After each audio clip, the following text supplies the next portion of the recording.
អូខេសួស្តីបងប្អូននិងប្រិយមិត្តទាំងអស់គ្នាវិលត្រឡប់មកជួបខ្ញុំម្ដងទៀតជាមួយនឹងវីដេអូคลิปថ្មីថ្ងៃនេះគឺខ្ញុំមកឲ្យធ្វើការបើកប្រអប់ទៀតហើយជាមួយនឹងផលិតផលឬក៏ good ដែលទើបតែកំងមកពីប្រទេសចិន yes ផលិតផលមួយនេះគឺគេហៅវាថាជាឧបករណ៍ដែលយើងប្រើដើម្បីធ្វើការផ្សារទៅលើគ្រឿងអេឡិចត្រូនិកមិនមែនផ្សារទៅលើដែកទេណាអ្នកនាងនេះគឺយើងប្រើសម្រាប់ផ្សារទៅលើគ្រឿងអេឡិចត្រូនិក yes អូខេតោះឥឡូវដើម្បីកុំឲ្យខាតពេលយើងធ្វើការ unbox ទាំងអស់គ្នាអូខេដោយសារតែអ្នកនរគ្នាមើលទៅគេរុំមកច្រើនតង់មែនទេអញ្ចឹងខ្ញុំចាប់ផ្ដើមធ្វើការកាត់ពីខាងណាក៏មិនប្រកបដែរឥឡូវយើងកាត់ពីខាងលើមុន yes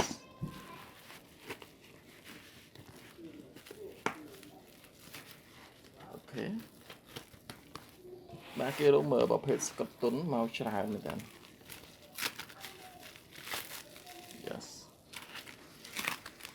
អូខេអ្នកទាំងអស់គ្នា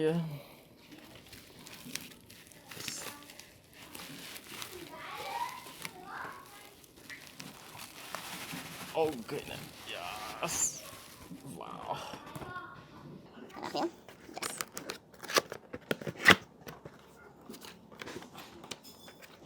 នេះគេហៅវាថាជា guide មានថាជា user guide សម្រាប់ធ្វើការណែនាំប៉ុន្តែជាភាសាចិនខ្ញុំ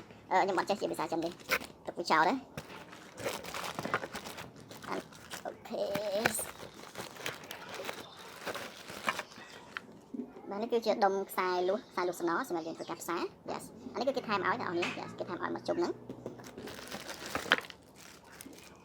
អូខេបាទ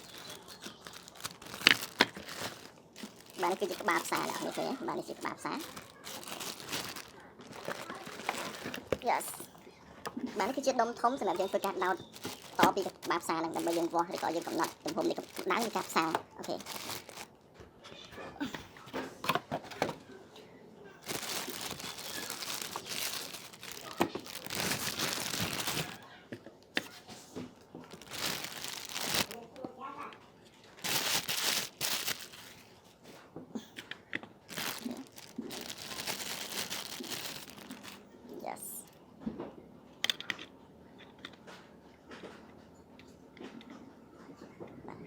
បាទខាងនេះគឺយើងដោះវាមកបាទយើងដាក់ដូចមកចូលជាមួយនឹងខាងនេះ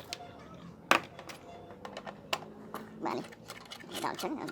នេះជាមានកុងតាក់ភ្លើងសម្រាប់យើងធ្វើការដាក់ដូចភ្លើង yes អូខេបាទគឺមានតែប៉ុណ្្នឹងឯងហើយនេះគេហៅវាថាជា black in adapter ជាដូចសម្រាប់យើងធ្វើការដោតបាទអានេះអាចដោះដូរបានទេដោះដូរនៅខាងក្នុងបានអត់ទេបាទជាមានកុងតាក់សម្រាប់បើកបិទអានេះគឺយើងសម្រាប់ធ្វើការផ្សាយគឺងាយស្រួលសម្រាប់ការផ្សារទៅលើគ្រឿងអេឡិចត្រូនិកដូចជាខ្សែភ្លើងឬក៏ការដោះផ្សារទៅលើ chip ផ្សេងៗបាទអូខេអ្នកទាំងអស់គ្នាអញ្ចឹងវីដេអូមួយនេះសម្រាប់ធ្វើការបើកប្រអប់ទៅលើផលិតផលដែលនាំចូលពីប្រទេសចិនដែលខ្ញុំយកមកធ្វើការបង្ហាញគឺមានតែប៉ុណ្្នឹងឯងអញ្ចឹងយើងនឹងជួបគ្នាជាមួយនឹងវីដេអូលើកក្រោយបន្តទៀតបាទអរគុណសម្រាប់ការទស្សនាវីដេអូ